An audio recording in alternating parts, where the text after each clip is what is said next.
are here again on a regular basis because we have to report to the people. I want it that way so as to educate my countrymen sa ano nangyayari, saan yung bakuna, saan yung pera, ilan ang dumating na bakuna, ilan na ba ang nagastos natin. So keep you posted of things that are really of interest to the people. Lalo na ngayon na kanya-kanyang batikos to their advantage. Kung saan lang sila makapabor, yun ang gamitin nila. But I assure you that we are all working diligently and truthfully. At gusto namin talagang makatulong. Whether this will help hasten the pandemic in the Philippines or not remains to be seen. We still have to have the vaccines in numbers because we have plenty of Filipinos to vaccinate.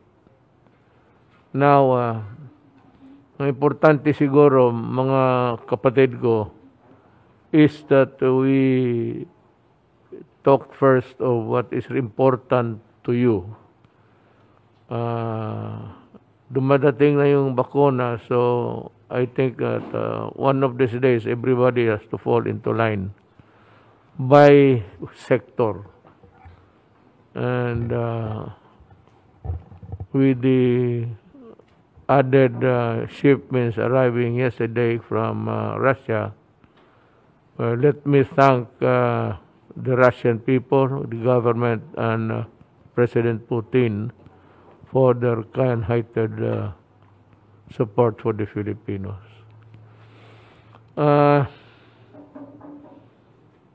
China remains to be our benefactor.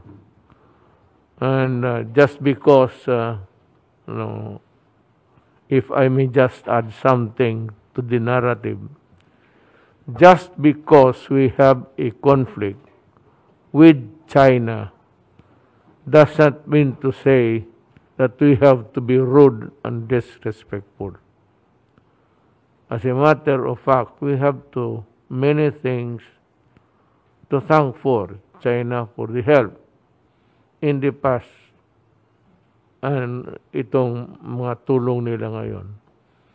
China, I know President Xi Jinping because I was blunt in my unang nakita namin, sinabi ko na kaagad about our resources dyan sa West Philippine Sea. Sabi ko, alam ko na may dalawang taong maingay. Sabi nga ni Xi Jinping na, alam namin, yun yung nagdalawang si Albert pati si Carpio ang nagregalo sa amin yung mga islands mo eh. Nirigalo, namimigay ang mga putang. Tapos you have the temerity to blame anybody for your, in diplomatic term, fupa. Tapos ako ang bintangan ninyo na it happened way back in year 2014 when the Philippine Coast Guard was ordered to retreat by, ayaw ko, bakit? Alam mo, mayor ako noon, pero hindi lang, gusto kong sabihin sa military, bakit kayo nakikinig dyan sa putang ina? Huwag niya mag-retreat, hindi nga Pilipino ang mukha niya, tignan niyo. Oversize.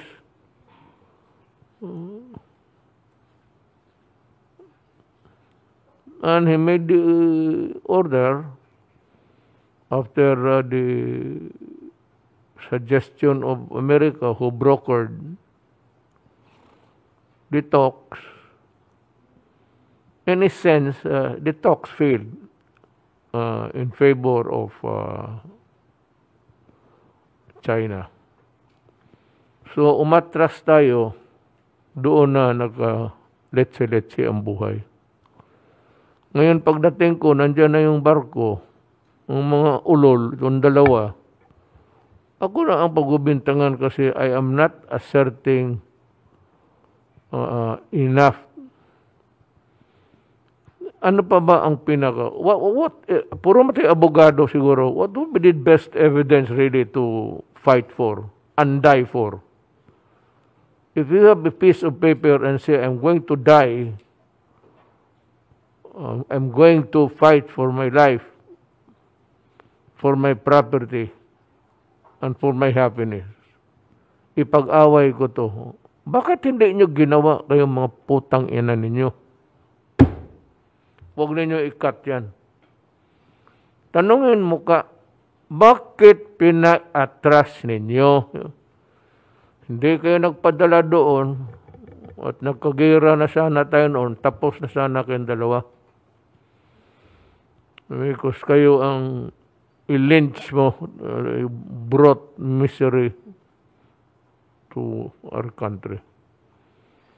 Ngayon na history is being made, recorded every day, you want yourselves to free from any liability. Para sa akin, yung taong nagpapasok sa China Sea, lahat na, including the West Philippine Sea, ang mga taong nagpapasok, sila yun. At ang nagpapasok kasi umatras kay ang Pilipinas at pumasok upon the orders. It was the order, as a matter of fact, of Albert. Sources says that he never got the permission from the president at that time, President Aquino.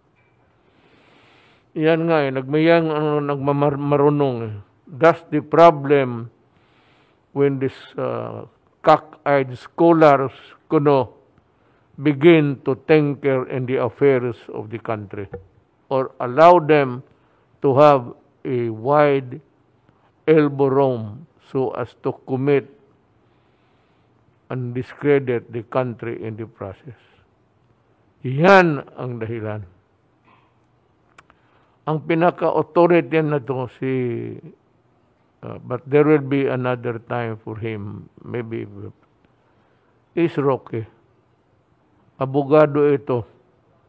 And he was one of the lawyers who filed a case in connection with this itong agawa ng West Philippine Sea.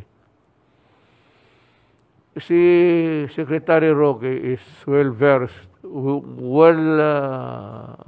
equipped, and he has the knowledge of what really happened. He is the human recorded history kasi sige daldal hanggang hindi matapos ang Tignan ninyo, matapos na lang kayo, si Roque hindi pa matapos magdaldal yan. Tignan ninyo. And that is to your maybe sadness and chagrin. So, unahin lang natin ang problema natin, alamin natin ang sitwasyon, galing mismo kay Secretary Duque. Now, si Secretary Duque, maraming sa kanya, batikos. Yun lang rin ang mga kalaban niya. Yun lang rin na gusto rin marinig lang na abogado o doktor. Just to hear their name, maybe in the narratives of the news in the evening. Maligaya na sila dyan. Itong Albert na ito, ako pa ang sinisisi. Makita kita, suntukin kita. Buang ka. O kung pakialam man, ako ang nakialam na pagdating ko nandiyan na yung barko ng China. Ang atin ang wala. Buti sana kung nandyan yung barko ng China, tapos pagdating ko, meron tayong barko. Yun, ibang istorya yun. Magkahayaan tayo doon. Pero ako nga, sabi ko kay, wala naman tayong away. At yung, hayaan lang ninyo yung mga mangingisda. Kasi ang tao kumakain. I told China that I know that it's yours, according to you. I've heard that several times. But you know, you must also have heard of the fact that people are hungry. Ang Pilipino ay gutom. And you are not oblivious to that fact. So, kindly just allow our fishermen to fish in peace, and so there is no reason for trouble. If there is one brewing, you call our attention and we can talk immediately to solve the problem. Yun ho ang ano niyan. Huwag kayo maniwala na isang retired na, wala na yan. Retired, anong nagawa mo? Anong nagawa mo pagka Supreme Court mo?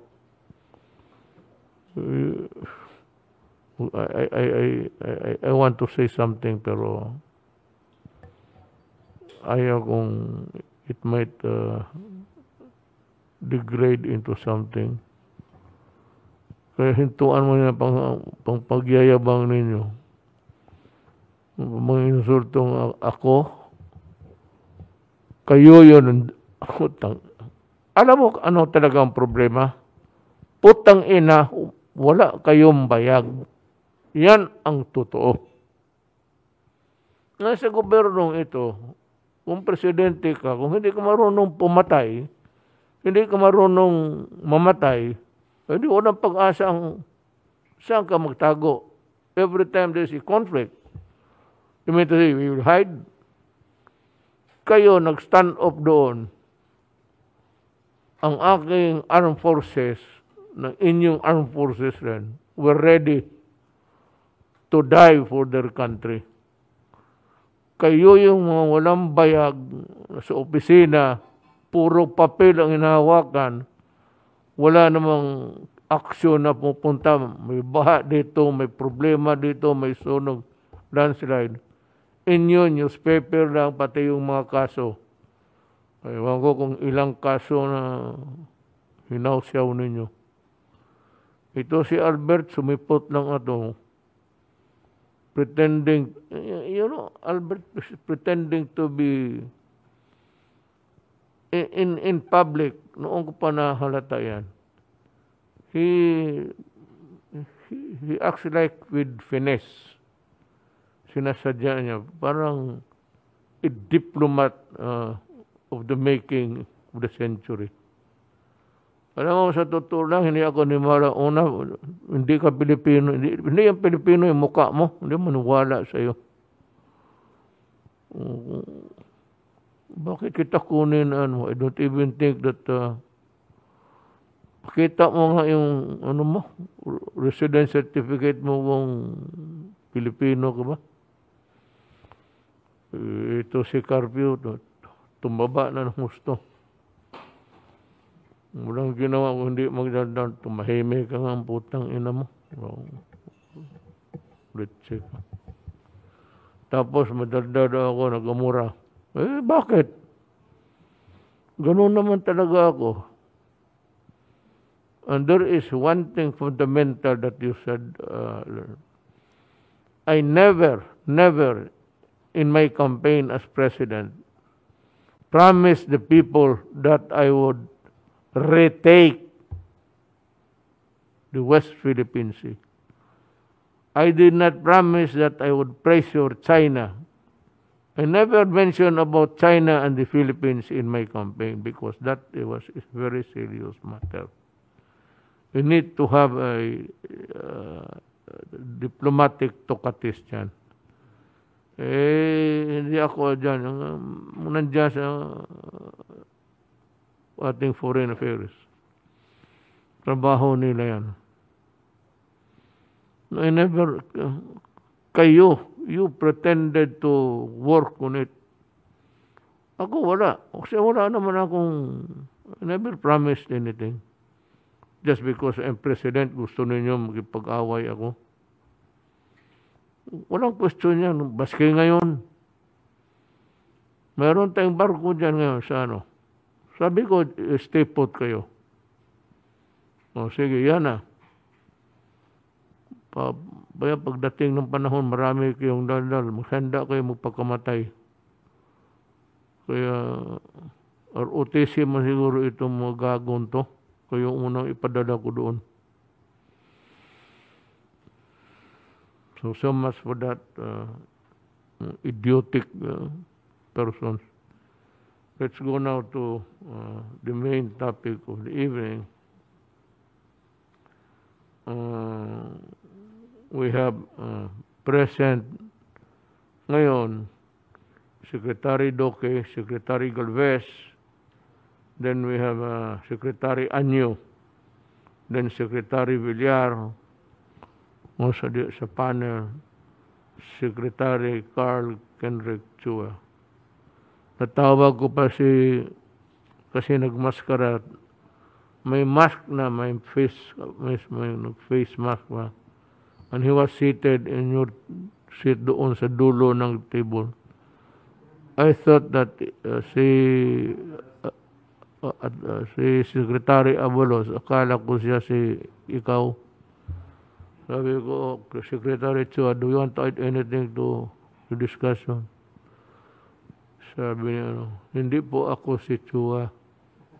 Si Abalos po ako. Napahiya ako, sabi ko, sorry. Madali man mag-sorry kung totoo nagkamali ka. Sorry rin sa iyo. I'm not making any fun. But it was really the truth. It was a bit funny and embarrassing, to say the least. Na Secretary Duque, you would like me to call you to begin your story tonight. Good evening, Mr. President, and Senator Bongo, Chair of the Senate Committee on Health and Demography, aking po mga kapwa kalihim, at sa ating po mga mahal na kababayan, sa ngalan po ng Interagency Task Force at ang Kagawaran ng Kalusugan, ako po ay magbahagi sa inyo ng ating pong usual COVID-19 situationer and biosurveillance updates.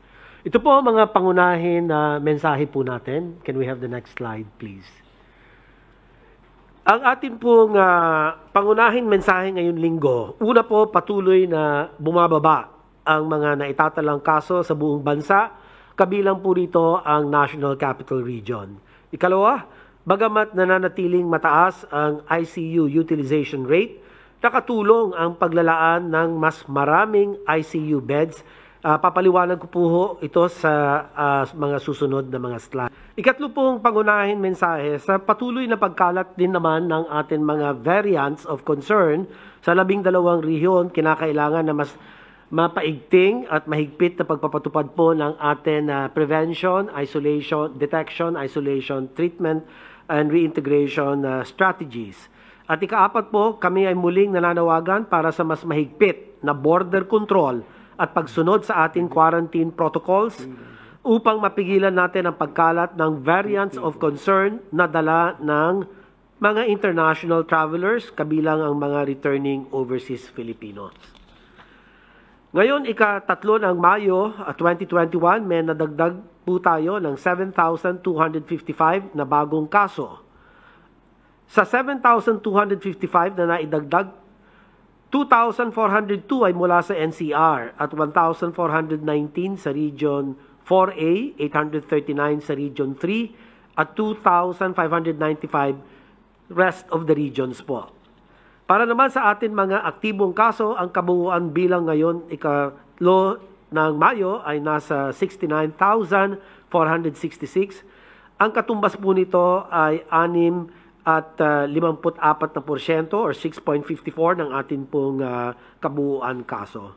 Sa kabilang dako, ang atin pong recoveries ay umabot na sa 975,234 at ang katumbas na recovery rate po nito ay nasa 91.81%.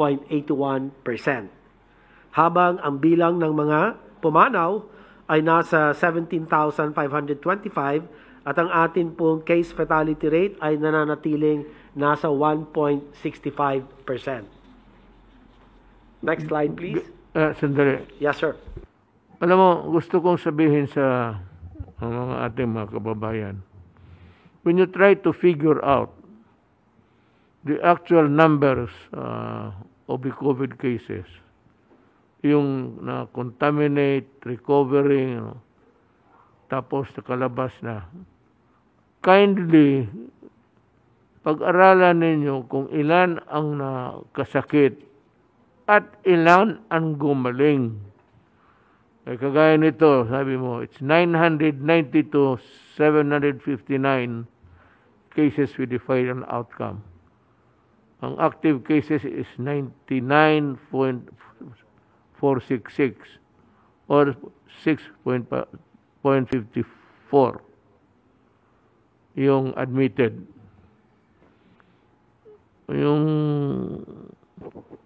Pero ang rate ng recovery, tignan naman ninyo. Ang final outcome is 992,759. Ang recovery, recover is 975,234 or 81%. Ang namatay, 17. Ayaw ko nang baka magsabi, tinatakot ko kayo, but compared with other countries, which is not really the time to make comparisons. But we're doing good in the fight against COVID. And Secretary Duque is the hero there. Sige ho. Salamat po, Mr. President. Can we have the next slide, please? Ito naman po yung ating usual epidemic curve. At as of May 3, 2021, mayroon na po tayong 1,020,425 na kaso sa buong bansa. At gaya po ng nabanggit nyo kanina, Mr. President, ang active cases ay umabot na ng 69,466. At halos kalahati po dito ay galing sa NCR, 465,982 na kaso sa kabuuan. At ang kanila pong active cases ng NCR ay asa 26,698. Makikita na bumababa na ang ating mga kaso at karamihan pa rin po ay galing pa rin sa NCR, Regions 4A and Region 3. Yung po pinakamataas doon, na may nakalagay na, doon po sa bar graph natin na may nakalagay na red arrow, yung po yung atin highest recorded number of cases, yan po ay nung nangyari ng mga first week of April. After that, unti-unti na po, nakikita na po natin lumilinaw na bumababa na po ang ating pong mga kaso. Next slide please. Ito naman po, sa kabuuan, sa nagdaang linggo, mayroon na italang average of 8,227 na kaso bawat araw. Ito po ay mas mababa sa naitalang 8,782 average daily cases noong April 19 to 25. So makikita po natin yung nakalagay po sa red shaded area, yung trend na pababa from April 12 to 18, tumaas tayo 10,187 ang average 7-day cases at April 19 to 25, bumaba po tayo ng 8,782 at ngayon po sa 8,227 na lang po tayo. Pero ang pinupuntirya po natin, sana maipababa natin dun sa January-February level natin na 1,700 average daily cases lang po. from January to February. Next slide, please. Ito naman po, pinakikita rin ang ating national growth rate na gumaganda na rin po ang ating lagay mula sa 11% 3 to 4 weeks ago, negative 11%, no, not negative, but 11% 3 to 4 weeks ago, nasa negative 15% na ang ating pong 2-week growth rate at bumaba rin ang ating average daily attack rate. Ito po yung pinakita ninyo, Ginoong Pangulo, na ADAR, mula 9.21 at ito po ay bumaba sa 7 na kaso for every 100,000 na individual. 10 regions naman rin ang may negatibong TWGR kasama ang NCR and Region 11 kung saan consistent ang negative growth habang 8 rehiyon naman ang nagpakita ng trend reversal. Sa kabilang dako, tinututukan natin ang Regions 3, 9, 4B, 5, 10, and 12 na nagpapakita naman ng pagtaas. Nananatiling NCR po ang may pinakamataas na average daily attack rate na nasa 24.99 na kaso sa bawat 100,000 na individual. Ngunit kahit ganito, bumababa naman ang ADAR ng karamihan maliban po sa Region 3. Next slide. Kung ikukumpara po natin ang lagay ng average daily attack rate ng NCR noong nagkaroon po tayo ng pinakamataas na bilang, makikita na malaki na ang atin in-improve. Mula sa 34 per 100,000 population ay bumaba po ito sa 25 cases per 100,000 population. Ito po ay nabawasan ng halos 27% ang ADAR ng nasabing rehiyon. Ngunit malayo pa po tayo sa dati natin lagay noong unang linggo ng Pebrero kung saan nakapagtala lamang tayo ng 3 kaso sa bawat 100,000 na individual. Kaya naman mainam na ipagpatuloy natin ang pagpapaigting at mahigpit na pagpapatupad ng PDITR strategies upang makabalik tayo sa lagay natin noon at makapagbukas pa ng lalo ang ating pong ekonomiya. May I take some minutes of your time? You know, there are people who really do not know what they're doing. Sabi nila, we are not ignorant. May isang babae na I was not referring to her. I do not even know her. I just heard it sa TV. Alam ninyo na kayo nakapag-aral na the very thing that is being avoided or tried to control was yung convergence ng tao na mas malapit, yung laway nagdaabutan, nagsisigawan. That's the very thing that ayaw ng gobyerno, ayaw ng laban ng pandemya. Pangalawa, alam ninyo na ito, uuwi ito sa bahay. May asawa, may anak, may pamilya.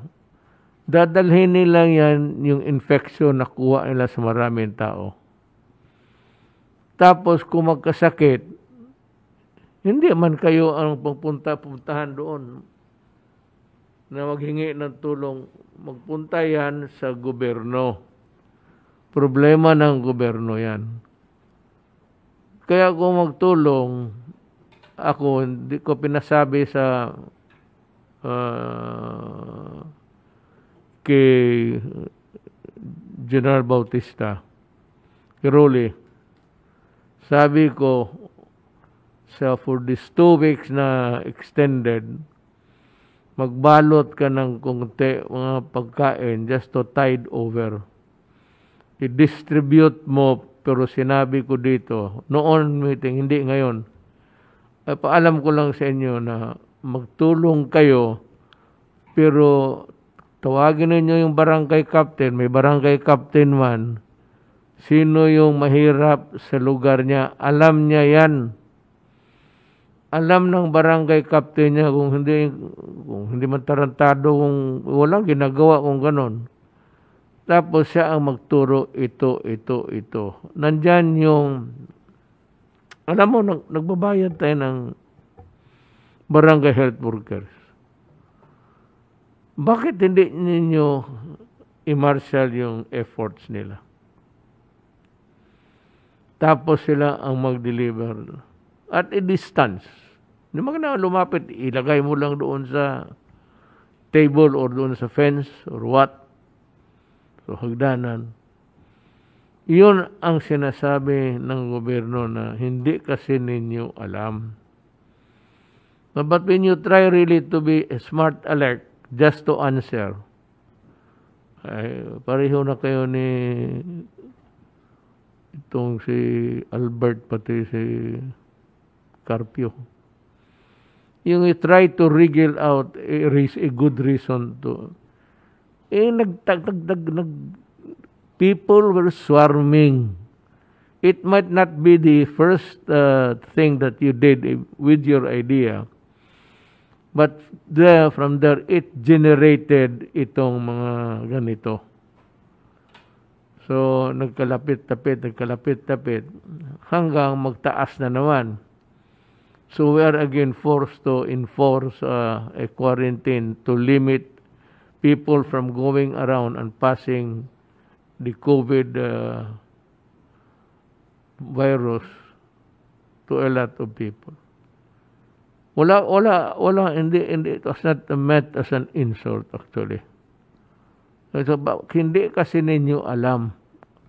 Ngayon, kasi ginawa ninyo, hindi ninyo talaga alam.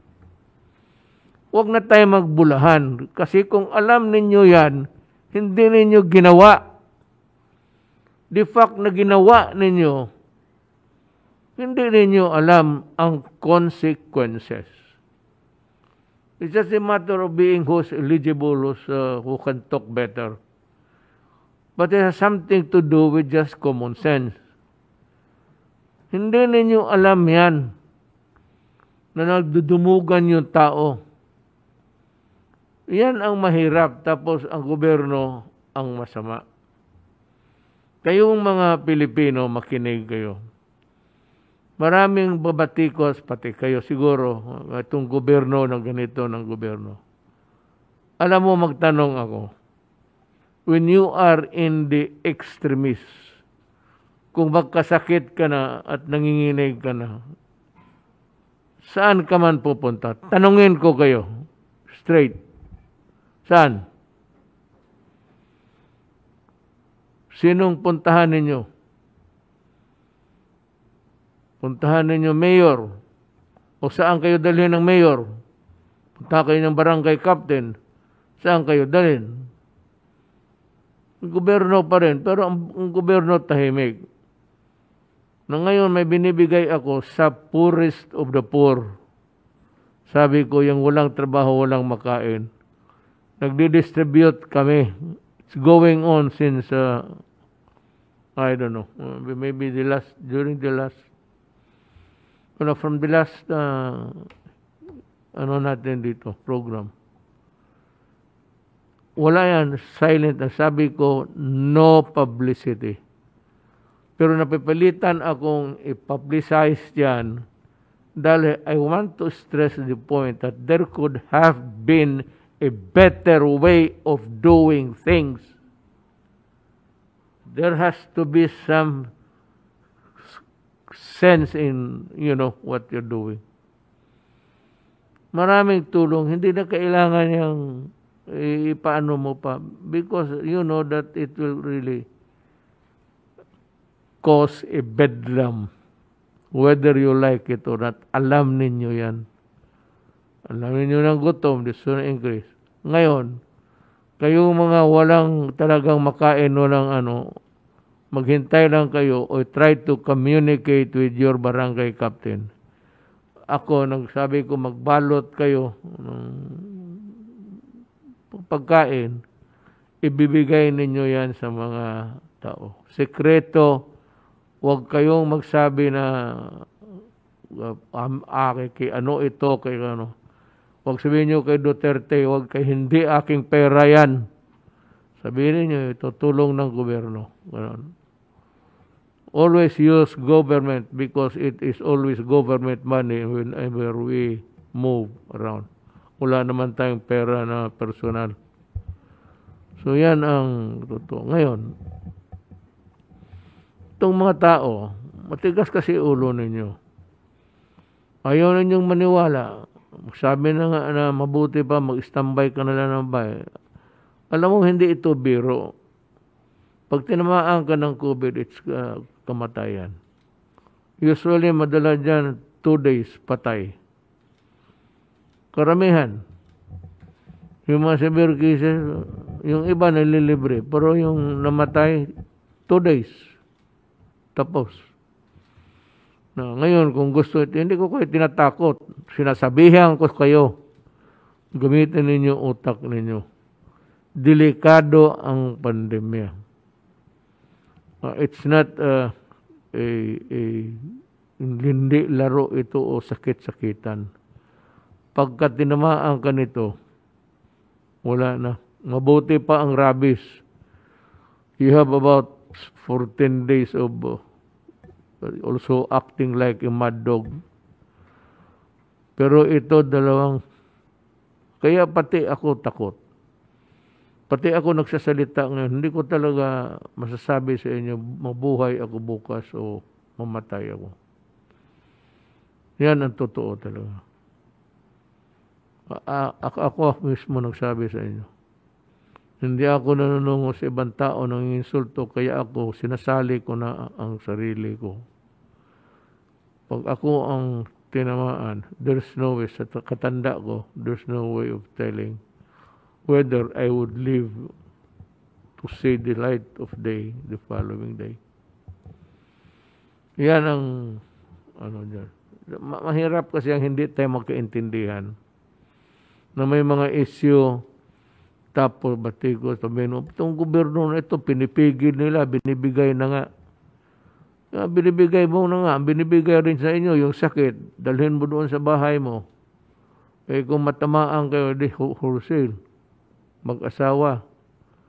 Karamihan mag-asawa kasi magkatabi. Yan ang problema.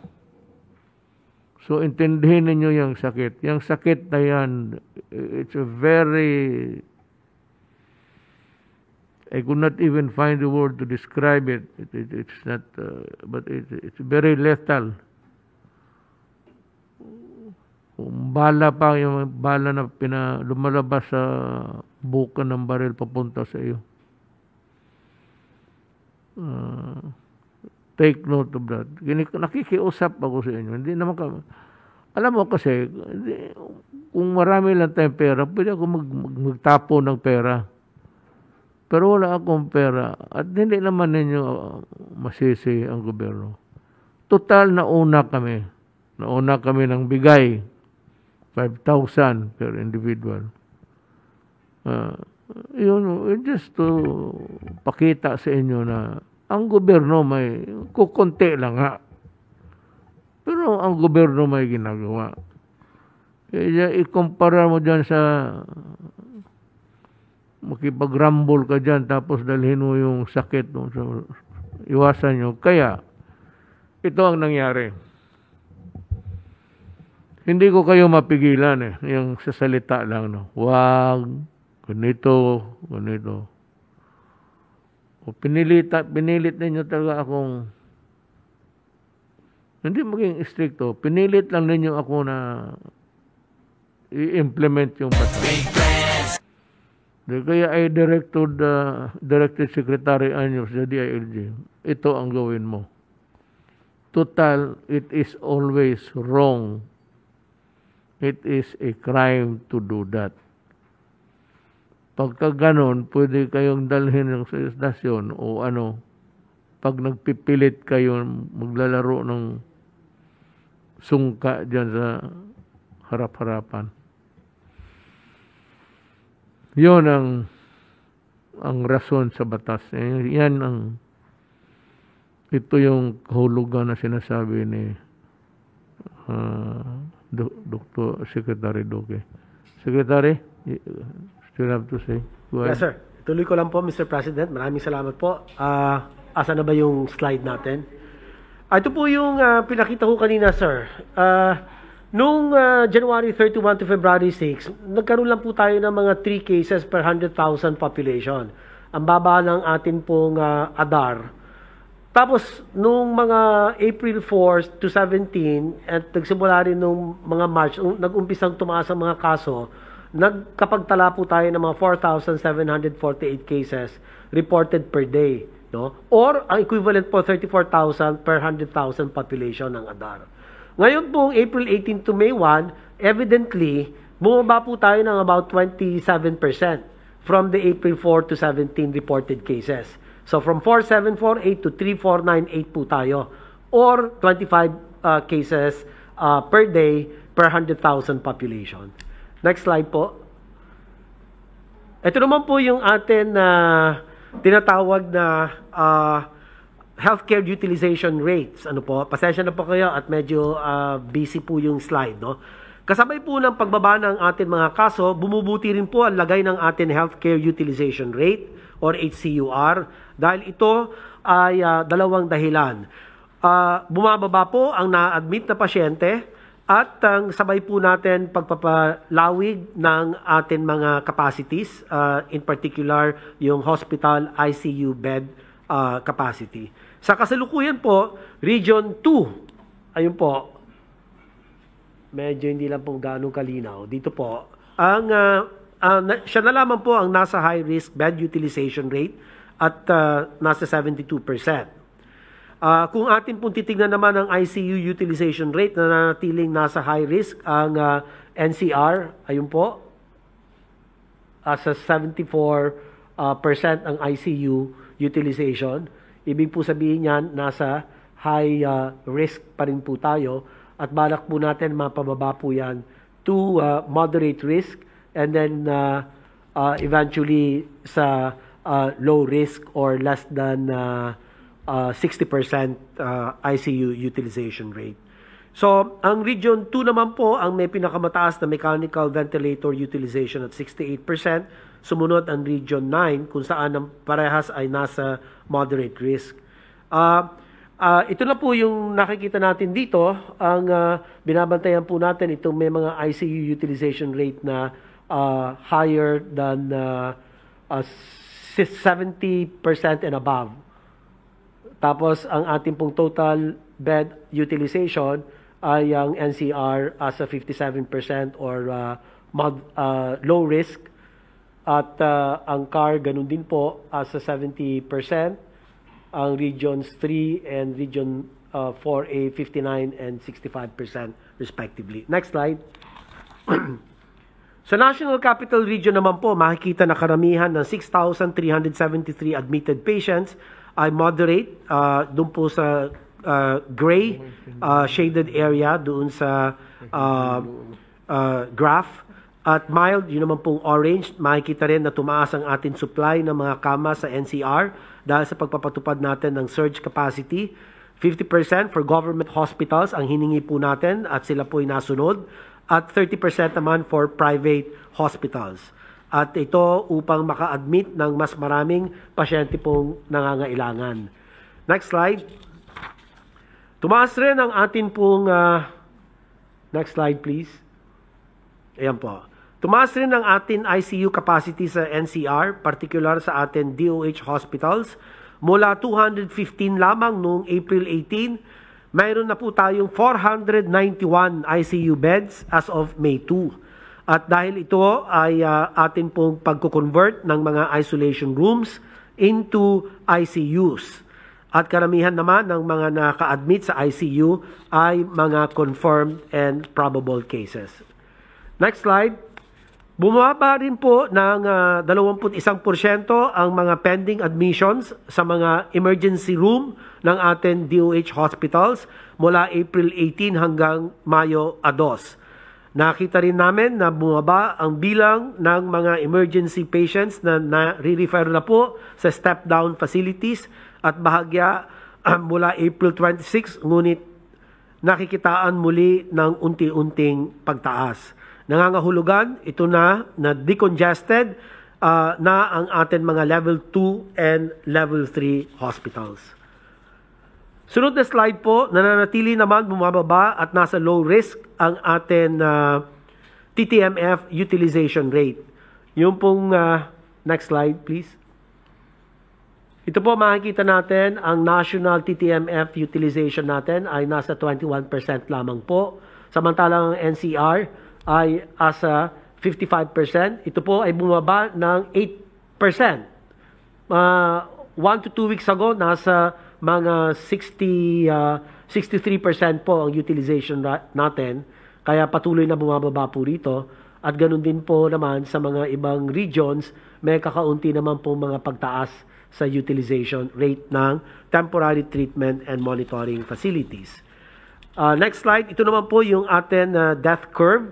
At kasabay po ng pagbaba ng atin pong mga kaso, inaasahan rin naman bababa ang bilang po ng mga pumapanaw.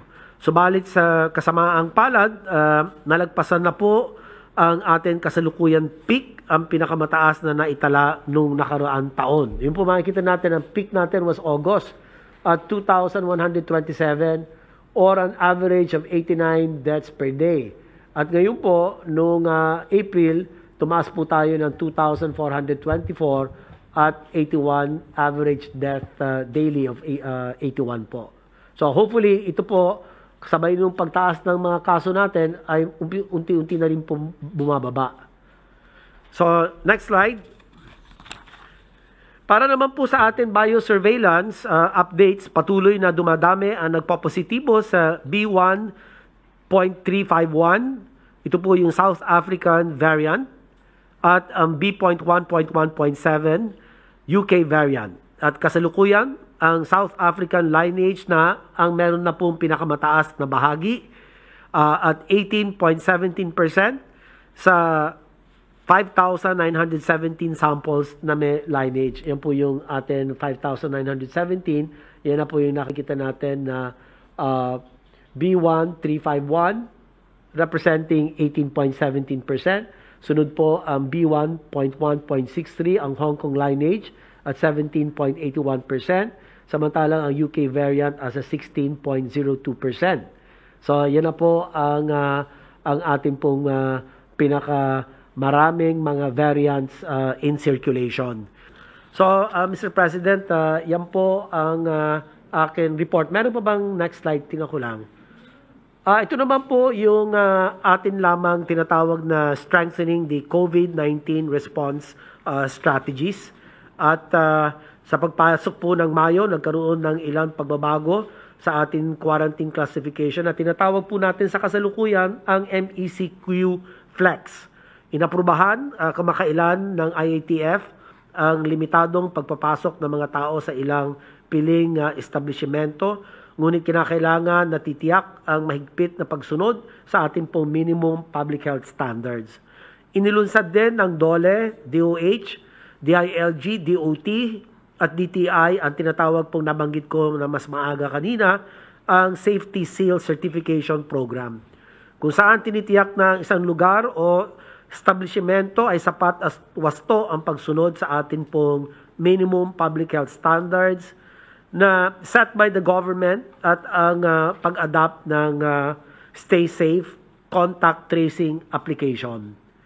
Patuloy din ang pagpapalakas ng ating health system capacity sa pamamagitan ng pagtaas ng ating pong dedicated COVID-19 beds in public and private facilities. Sa kasalukuyan, meron na tayong 33,628 total dedicated public and private beds for COVID-19 at may karagdagan 521 ICU beds from March 28. Bringing the total number of beds to 2,849. Kabilang na rin po rito ang patuloy na pag-augment ng mga kinakailangan healthcare workers sa ating pong mga pasilidad. So yan lang po, Ginoong Pangulo, maraming salamat po sa pagkakataon at handa na po akong sumagot sa inyo pong katanungan. We resume, ladies and gentlemen, and I call on Secretary Galvez to make his report.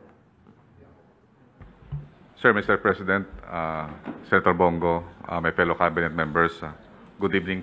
Good evening po. Ngayon pong gabi, we will have a presentation on the update on the deliveries and also our rollout on our national vaccination program.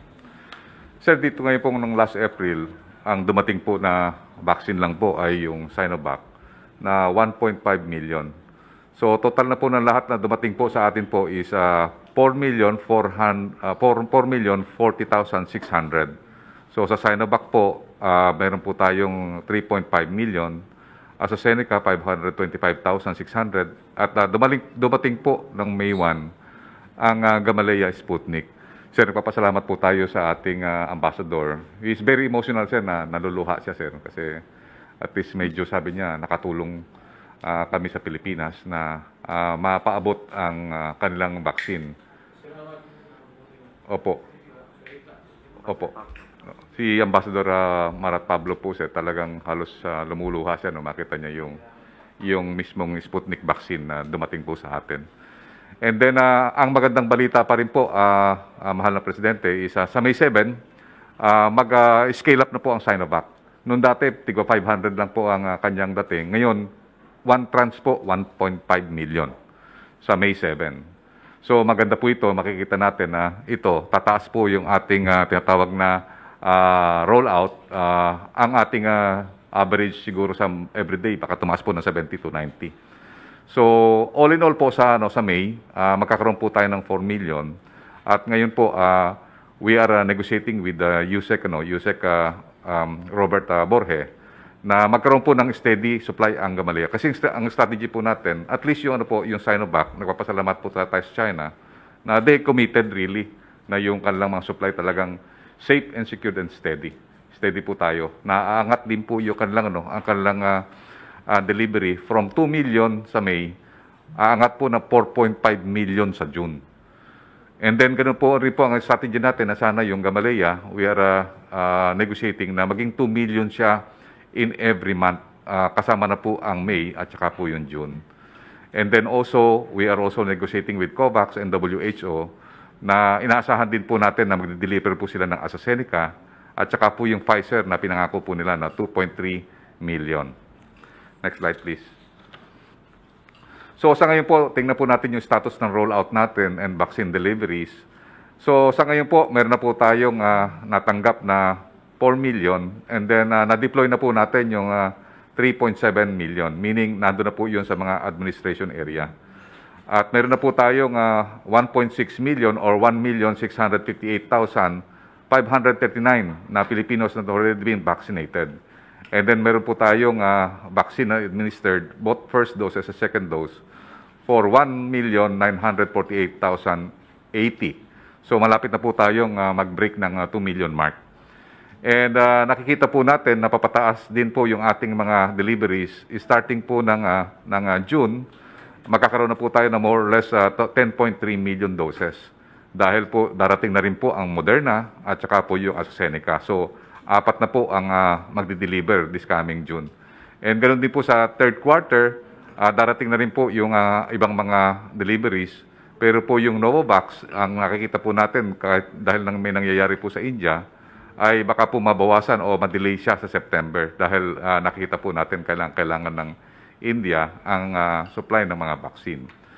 So kung makita po natin yung target po natin ng vaccination ay balak po natin na iangat na ngayong May, makakavaccinate po tayo ng mga more or less 2 million po na Pilipinos.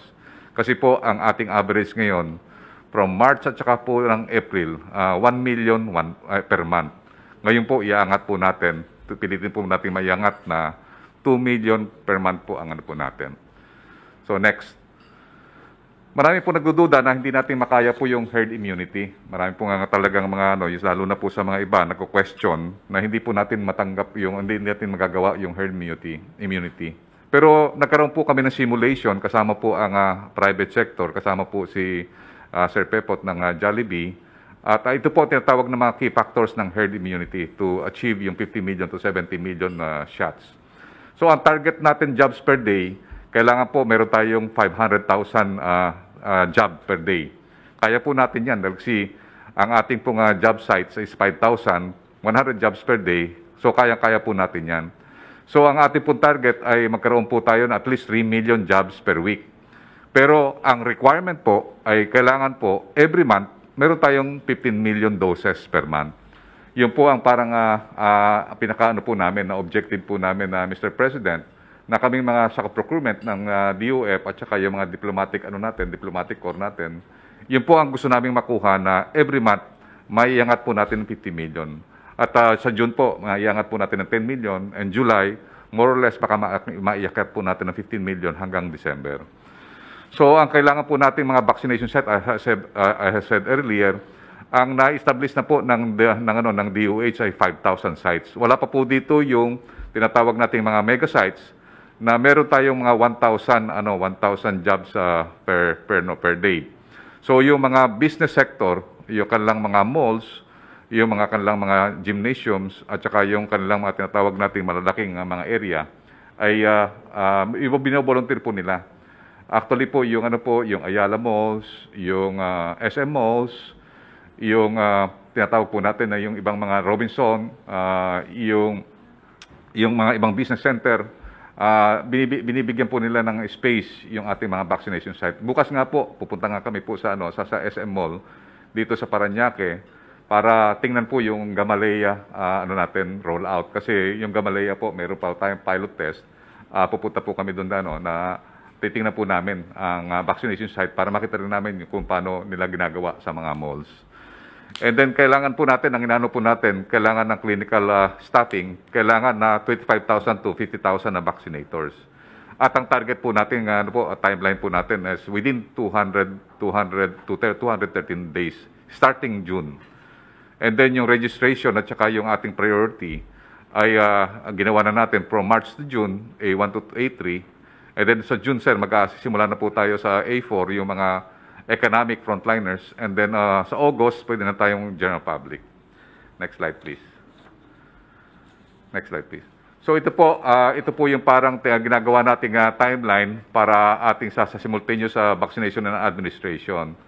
Nagpapasalamat po tayo na sa mga ating mga kasamahan sa DOLE kasi yung ginawa po natin sa Labor Day po nung kilusang parang sa Mayo 1, nagkaroon po tayo ng more or less mga 4,000 po na vaccination ng ating mga OFWs, mga seafarers at saka yung mga low earning workers po. So yun ang parang celebration po ng ating May 1 celebration, Labor Day, ay nagkaroon po tayo ng massive vaccination nationwide at saka dito po sa Metro Manila. Next slide, please. Sir, dati po number 5 po tayo. Pero ngayon po umangat po ulit tayo. At saka marami po kasi marami pong disinformation at fake news na talagang nilalagay po na sa atin ang average daily rate natin is na tayo po ang pinakakulelat. Pero nung gumawa po kami ng datos through using yung ating mga DFA sources sa mga foreign posting, nakikita po natin na pumapangalawa po tayo in terms of average daily rate. Ang po natin is almost 31,000. Sa ngayon po, ang nagiging average po natin, nag-average tayo ng 50 to 70,000 nung kasagsagan dito po nung April. And then ngayon, number 3 na po tayo sa buong ASEAN. Number 43 na po tayo sa out of 193 countries at rank 16 dito po sa Asia. So nakikita po natin na talagang ang pagka po hindi nagbago ang Singapore na 17,000 siya, within siguro mga more or less mga 1 week or 2 weeks baka maabutan na po natin. Kasi meron pa po tayo na 2 million na ibabakuna po ngayon na naka-reserve sa second dose. And then meron pa tayong 1.5 million na darating ditong mes. And also yung pagka ng India at saka yung ibang countries, we expect further constriction of global supply. So nakita po natin yung COVAX, bumaba po yung kanilang supply because ang India, they produce more than 2 billion doses for the COVAX at saka for export. And with that, what's happening to India right now, malaki pong epekto po yung Mr. President na yung ating mga supply na binili natin sa India, baka magkaroon po ng probable delay. Pero ang maganda sa atin po, sir, 7 manufacturing po ang kinausap natin. So nakapag-heads po tayo. So meron tayo mga supply sa ibang mga manufacturer. So ito po ang po natin, Mr. President, considering magkaroon tayo ng tinatawag na fall-off or shortfall sa ating mga supply, we are recommending na magkaroon tayo ng prioritization po, Mr. President. So meaning tingnan po natin yung mga areas na mayroon pong tinatawag na economic at saka social importance. At saka magkakaroon tayo ng malaking problema pagka hindi natin po naagapan, lalo po ang NCR. So ang recommendation po namin ay mag-concentrate po tayo sa mga areas na tinatamaan. Tinatamaan talaga ng ano, sir. Ito sir nung first natin 2020. Ito po mga lugar po nito ang mga tinamaan ng malalakas. So kung titingnan natin, instead na mag-concentrate tayo sa 110 population, we have to concentrate only to the 83 million population. And then, kung makuha natin po yung 70% o yung herd immunity ng mga areas nito, malaki ang chances natin na makarecover natin ang economy po natin. At malaki po ang chances na mapaprevent natin yung tinatawag nating surge dito sa mga traditional areas na very vulnerable po, sir. So, ganun po ang gagawin po nating strategy kasi kung magkakaroon tayo ng shortfall doon po sa constriction ng global supply, we will target more or less mga 50 to 60 population instead of 70 to 80 to 90 para ang ano po natin targeted po ang ano po natin. So yun lang po, mahal na Presidente, at maraming po salamat. Thank you, Secretary Galvez.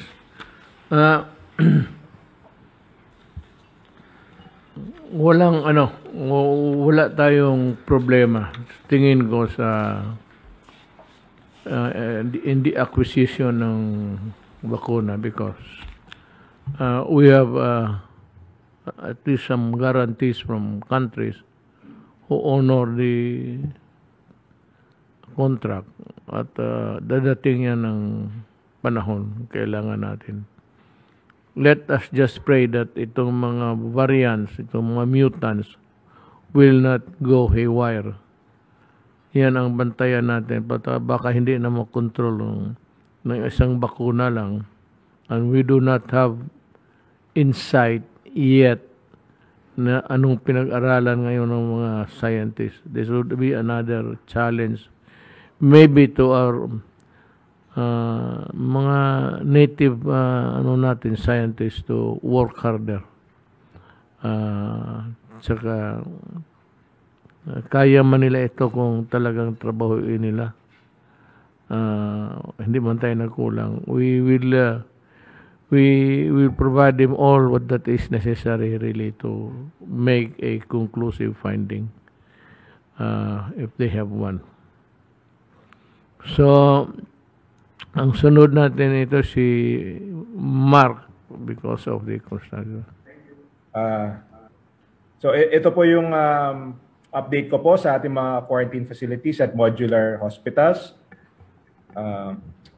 Sa ngayon po, ang naka-pipeline sa atin ay 816 facilities for 27,280 beds at ang operation na po ay 662 facilities with 24,513 beds nationwide. Next slide, please. Ito po yung breakdown ng ating mga modular units. Karamihan po ay quarantine isolation facilities, 603 with 23,046. Meron din po tayong mga off-site dormitories. Ito po yung nasa tabi ng ating mga modular hospitals para sa ating mga frontliners. 49 units with 1,228 capacity. Siyempre po, ang ating mga modular hospitals, ang operational na po ay 10 with 239 bed capacity. Next slide, please. So ito po yung breakdown nationwide ng 24,513. Makikita nyo po na medyo malaki sa NCR. Ito po ay dahil dito po yung karamihan po ng ating mga cases. So depende po sa number of cases, doon kami nagfo-focus sa pagtatayo ng mga modular facilities. Next slide, please. Ito po yung mga pictures ng ating mga isolation. Actually, pinakita ko po ito last week. So, meron mga mega-quarantine at meron din po tayong mga standalone facilities. Next slide. Ito po yung mga pictures ng ating mga modular facilities. So, fully equipped para sa ating mga frontliners. Meron pong lounge area na may TV, may Wi-Fi, may computer. Meron din pong kitchen at meron din pong laundry facilities. Lalo na po ngayon at marami po tayong mga doktor na galing sa probinsya, pwede na sila magstay dito. At syempre yung ibang doktor na kailangan mag-overtime or nurses, dito sila mag-i-stay.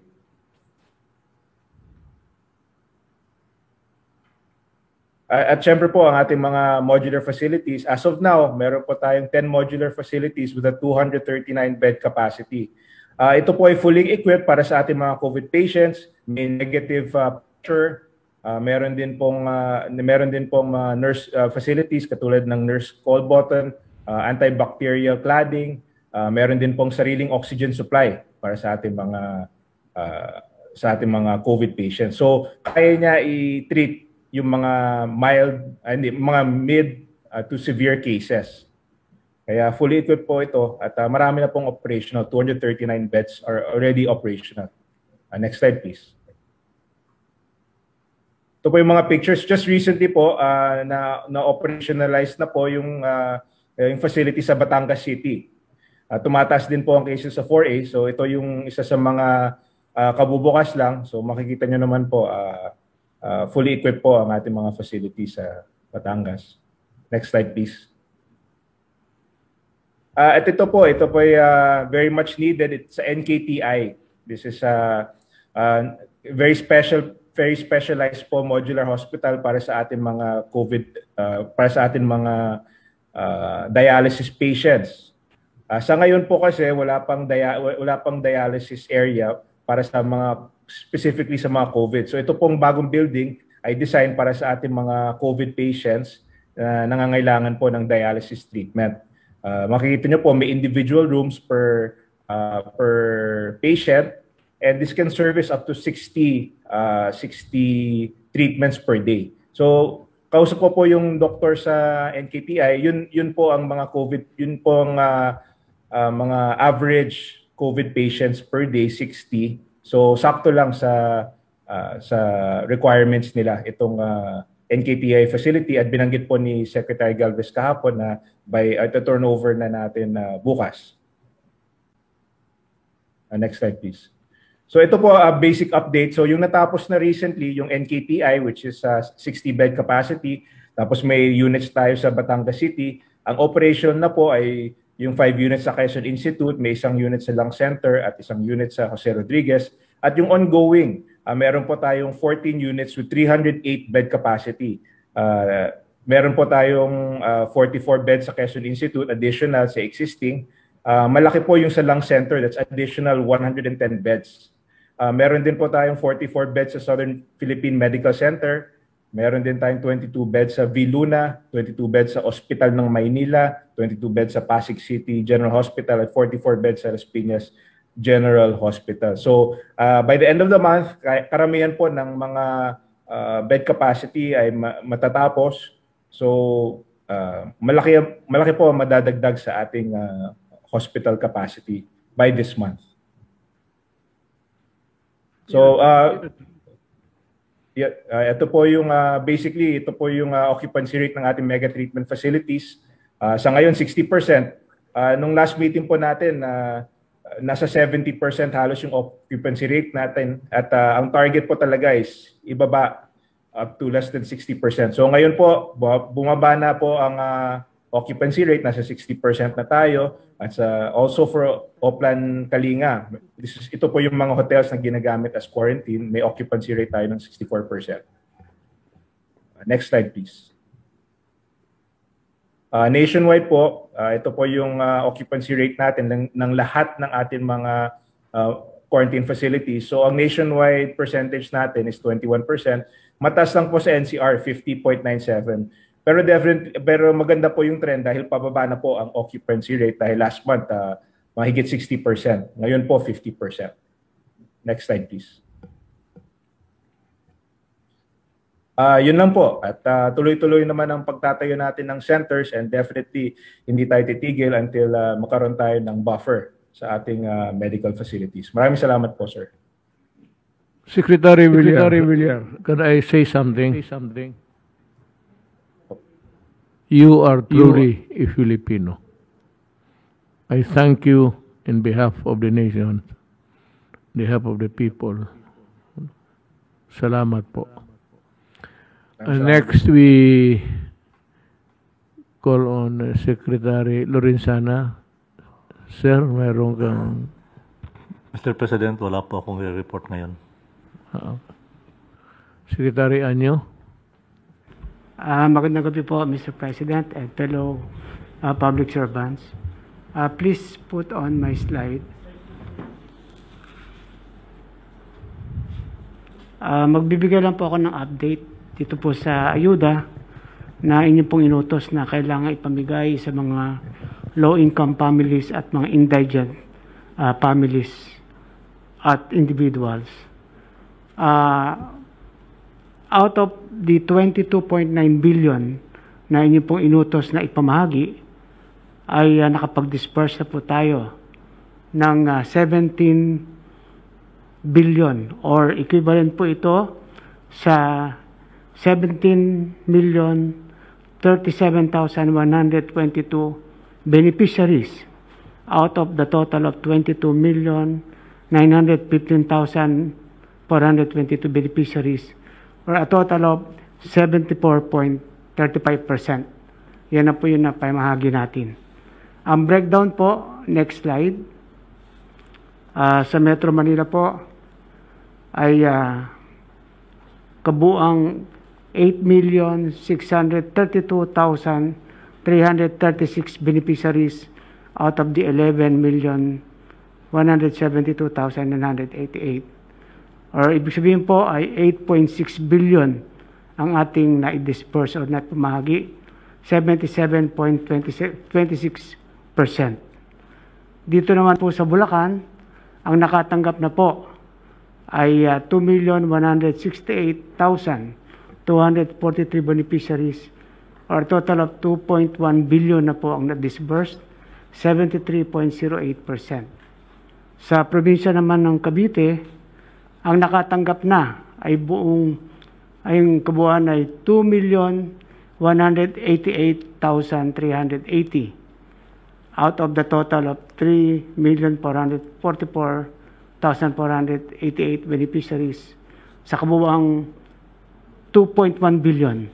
So 63.53% po ang ating accomplishment. Sa probinsya ng Laguna ay 2,307,825 ang nakatanggap ng ayuda, 84.91% accomplishment. At dito naman po sa probinsya ng Rizal, out of the total beneficiaries of 2,612,824, ang nakatanggap ay 1,740,338 beneficiaries, 66.61%. So patuloy po ang pagdidistribute ng ating mga ayuda at sa ngayon po ay meron tayong natanggap na 59,669 complaints. Na-resolve na po ang 24,421. Under deliberation ay 39,781. At ang iba naman ay in-endorse po natin sa ibang ahensya. Ang target po natin ay lahat ng complaint na ito ay ma-resolve at masagot ng ating mga LGUs bago dumating ang May 15. At totally 100% po, maipamahagi ang lahat ng ayuda. Dito naman po sa ating PNP campaign against illegal drugs, for the period of April 27 up to April 30, 4 na araw po ito, nagkaroon tayo ng operation, total of 1,040. Ang number of persons arrested, 1,378. Siyam ang nag-surrender, at 12 po ang namatay sa operation. Totally nakapag-kumpiska tayo ng 35.3 kilos of shabu, 103.17 kilos of marijuana, for a total worth of 252,909,235 pesos and 20 centavos sa 4 na araw na operation. Sa inyo pong pag-uutos last week na i-direct ang ating mga local chief executives, ang governors, mayors at barangay captains na siyang manguna sa pag-implementa ng IATF guidelines on the prohibition against mass gathering, katulad po ng mga party, piyesta, tupada at iba-iba pang mga gatherings.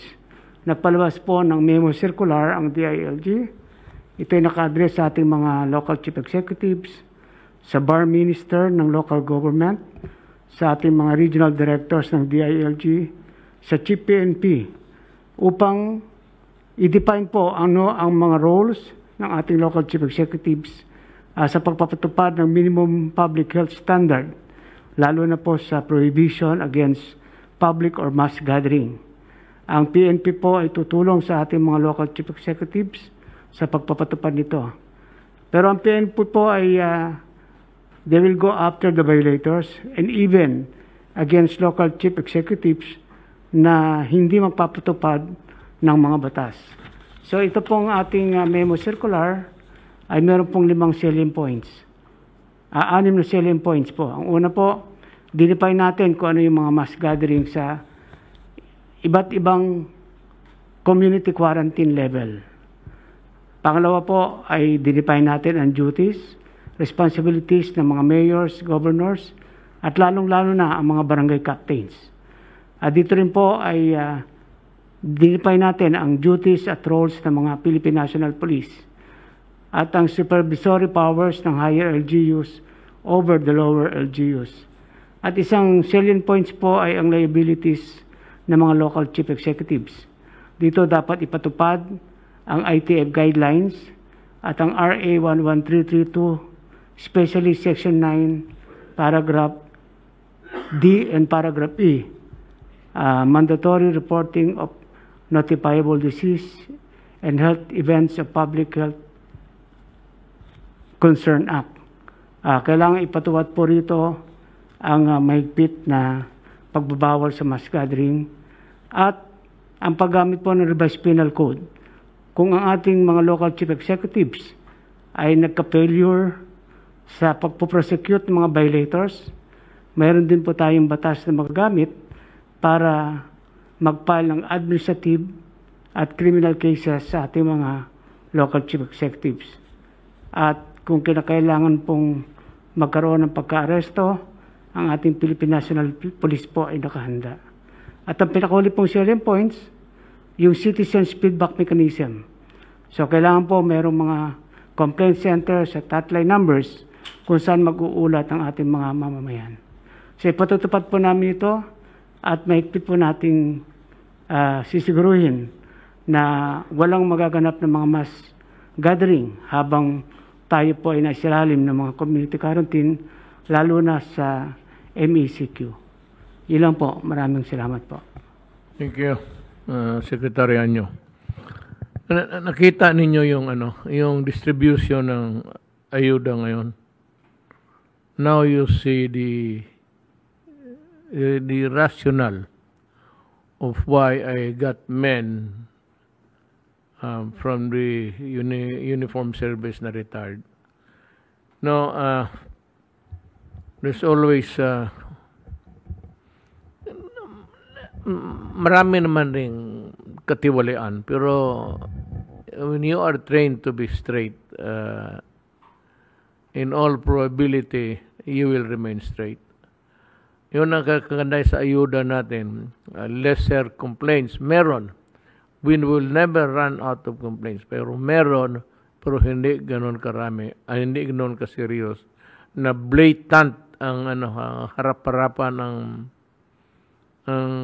katiwalian na ginagamit because somebody is doing his job.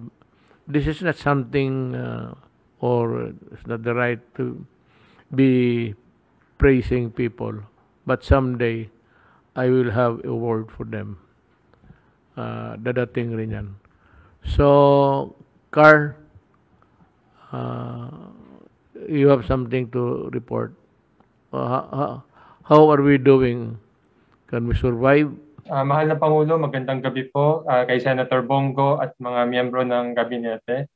Ang iulat ko po ngayon ay yung update sa National ID kasi malaki po ang maitutulong ng National ID sa ating COVID-19 pandemic recovery. So gaya po ng inulat ko dati po sa Malacanang, dahil sa COVID-19 pandemic ay ginawa po nating 3-step approach ang National ID para para maiwasan natin yung mahabang pila sa registration center kasi bawal po yan kasi we have to maintain the social distancing and health protocols. So yung step 1, ito po yung house-to-house or online collection of data and setting of appointment. Nagsimula po tayo last year in October. Yung house-to-house po, ginagawa po natin yan sa mga mas mahihirap na kababayan natin. At yan po ang priority kasi sila po ang walang ID. Tapos, nagsimula rin tayo last week ng online system. Yan yung ipapaliwanag ko po mamaya. Pagkatapos po ng step 1, pwede po sila pumunta sa registration center sa bawat probinsya para yung kanilang biometrics ma-capture. Ito po yung fingerprints, yung iris scan, at yung picture. Kung naalala niyo po, mahal na Pangulo, ito yung dinaan niyo po, yung sa Malacanang, yung nagpa-register po kayo sa National ID. So tapos na po kayo. Tapos yung step 3, ito yung pagbigay ng actual ID cards. Ito ay nagsimula last May 1 at so far may nabigyan na po ng national ID. So sa next slide po, ito po yung ating achievement sa national ID. As of today, we already registered 33.4 million individuals for step 1. So malaki na po yung progress natin. Nagsimula po tayo last year, October 12. Ngayon po, as of May 3, nasa 33.4 million na po tayo. Pagkatapos, yung step 2, ito po yung pag-capture ng biometrics, ay nasa 6.4 million na tayo. Yung step 2, medyo mas mabagal kasi hindi po pwede maramihan yung pagpunta sa registration center. Kailangan mag-ingat po para hindi mag-spread ng virus. At since nasa ECQ or MECQ po tayo, mas mabagal po kasi mas maingat kami sa pag-implement nito para hindi po kumalat yung virus. Tapos yung maganda rin po dito, of the 6.4 million individuals na nagpa-register sa step 2, 2.2 million individuals opened a bank account. Kasi every time po na pagtapos na ng step 2, yung Land Bank of the Philippines, meron silang kiosk sa tabi ng registration center. Para lahat po na wala pang bank account ay pwede pong magbukas ng bank account on the spot. At gusto po natin sana lahat ng pamilya ay may isang bank account bago magtapos yung ating taon na to. And yan po yung sinasabi natin, 100% financial inclusion by family. Next slide. Ito pong data na to ay nagpapakita kung ano po yung progress natin. So, pakiclick lang po. Yung unang papakita ko po sa inyo ay yung progress as of April 30. 113% po ang accomplishment natin. So pakiclick ulit one more time. That is equivalent to 33.4 million yung ating nabigyan ng step 1 na registration. Pakiclick po ulit. 77 out of 86 provinces po ay mayroon ongoing na step 1 registration. So ito pong nakikita niyong mapa, yung malalim po or very dark green, ito po yung mas maraming progress. Pero naghahabol din po kami sa ibang probinsya para ma-achieve na natin yung ating target na 50 to 70 million by the end of the year. Next slide po. Ito po naman yung step 2, pakiclick po ulit. We are 59.9% of our June 2021 target. So lampas kalahati na po at mabilis actually ang ating delivery. Next click. Ito po yung sinasabi ko po na 6.378 million ang nagpa-register na sa step 2 and that is equivalent to 106% of our target. Next click. At 19 out of 37 provinces po ay on track sa implementation ng step 2 ng national ID. So, mahal na Pangulo, hindi po lahat ng probinsya ay available kasi slowly po natin niraramp up. Pero in the middle of the year ay masaserve na natin ang lahat ng probinsya. Next click. At gaya po ng sinabi ko po, yung nagbukas ng bank account ay 806,000. Pero, next click, yung mga onboarded for bank account opening, ayan yung 2.2 million. Kasi yung iba po, nagbigay lang ng documents, hindi pa po nabuksan, pero mabubuksan na rin po yan ng Land Bank anytime. Next slide. Ito po yung tatlong priority use cases or objective ng ating national ID. Yung una po, financial inclusion. So gaya po ng sinabi ko po, Land Bank is co-locating in all the PhilSys registration sites with the goal of opening a bank account for all low-income Filipinos by the end of 2021. Yung pangalawa po, yung pagtulong po natin sa COVID-19 vaccination.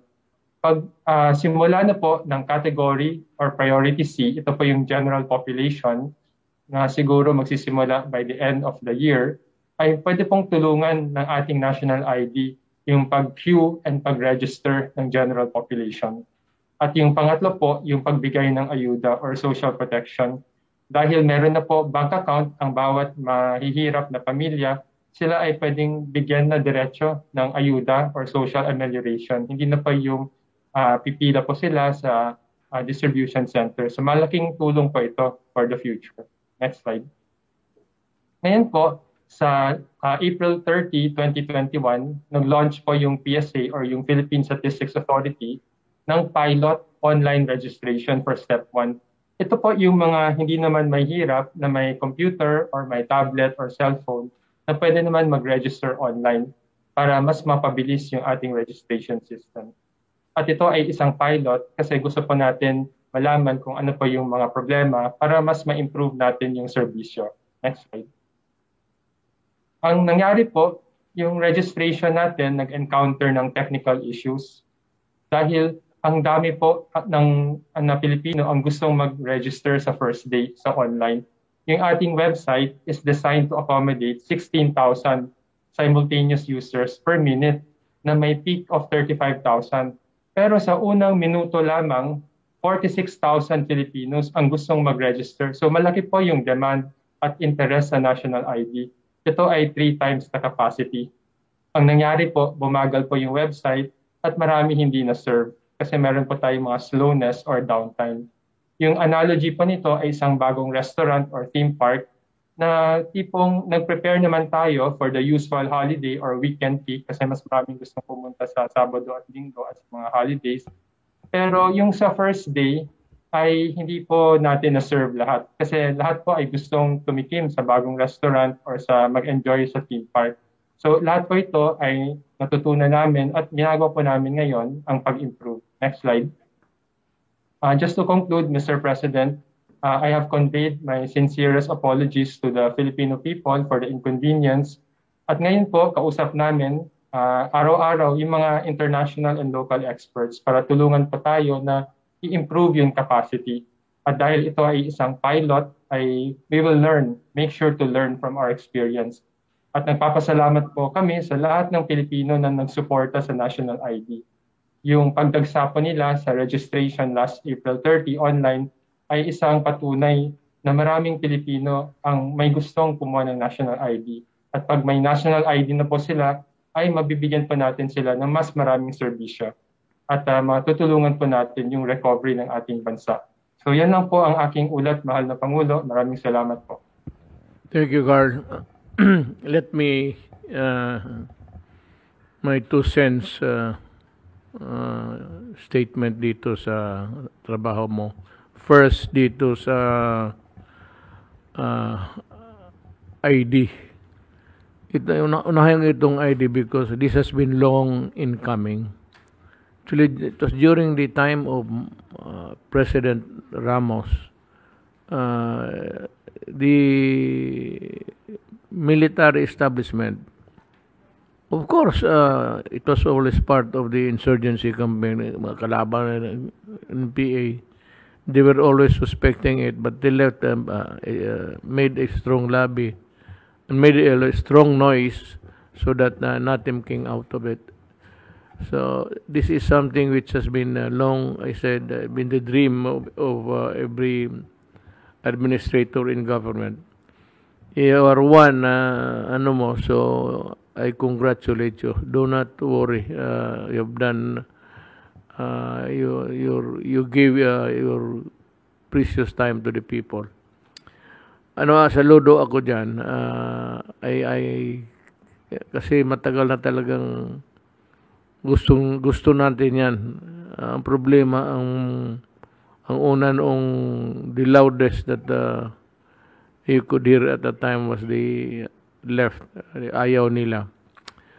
Kasi it will identify ay may may syndrome eh. May syndrome yan sila, so hindi natin masisi. And the other side is yung pagtulong mo sa, sabi ko ay yung ayuda, ulitin ko. It was done with implemented by DILG and you provided the logistics and support to the policy. So let me thank you again in behalf of the people. We are indeed grateful to you. So if there's nobody would want to talk any further, we are ready to listen. Pag wala na, then it's time to say to the people for tonight, goodbye. See you next talk, and we will expound more of the troubles of the Filipino. Pag-usapan natin yung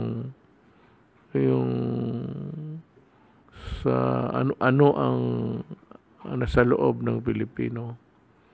One is the hunger. We're trying to do everything we can within the limited resources of government. And of course, yung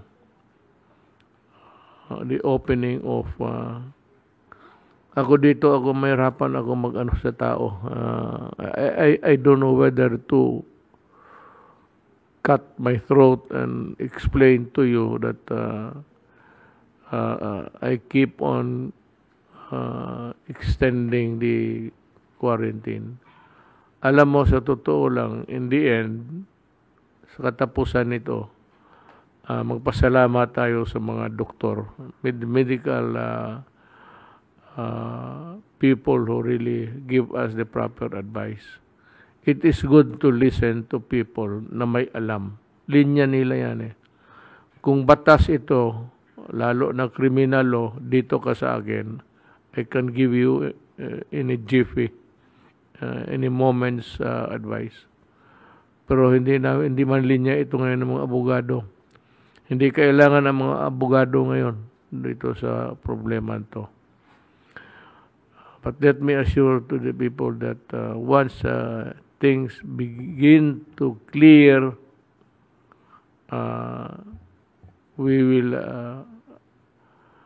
lift the quarantine immediately without delay. Sa mga kasamahan ko, maraming salamat sa pagkinig ninyo. And I hope that you continue to listen to government. Hindi kailangan na makinig kayo ng mga speeches. There is no speech, walang speeches dito. No speeches except serious talk about seryosong usapan sa ating problema. And maraman ninyo kung paano ang ginagawa namin. Salamat po. Magandang gabi sa inyo lahat. Para ihayag ang pinakahuling kalagayan ng